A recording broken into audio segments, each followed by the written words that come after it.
And I know you also mentioned, you wished your parents could be around to see it. Were they horror/thriller fans? Not both of them. Okay.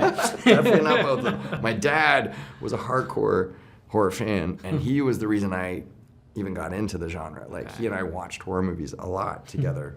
And he thought they were so cool, and he used to always say, like, oh, I wish I could make these. And he always said, but I'm in a box, creatively. And so I always kind of viewed my whole career as like an alter ego of his, like an extension of what he wanted to do but couldn't do. And so, we watched them together. My mother hated them. Not so much. She hated my obsession with them. She thought that I was going to become a serial killer. As a horror fan, I can relate. Yeah, right? That's what happens.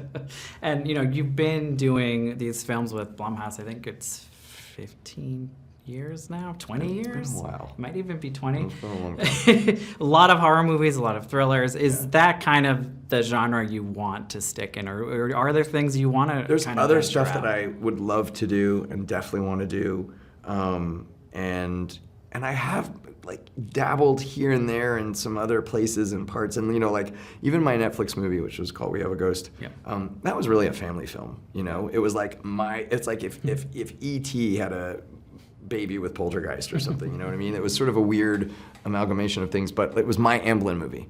I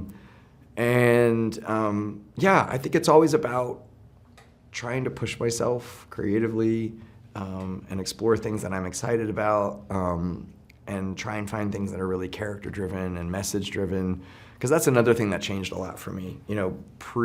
Pre-marriage and pre-kids, I think I was relatively cynical about things and had a pretty dark worldview, and I think that really sort of came out in some of the work. And then after sort of getting married and having kids, just really thinking about the kinds of things that I wanted to put out into the world. And it doesn't mean that I don't, like, you look at a movie like Freaky, which is like beyond violent and gory and inappropriate, but it also has a really sweet message to it. And so I still was trying to find, and that's been sort of I feel like one of the, if I have a brand, I've joked that I make feel-good horror. It's true. The sentimentality is there. Yeah, I think that's something that too I much probably, in either direction. Yeah, and I think I got a lot of that from my dad. But it's like my way of doing it, So, yeah.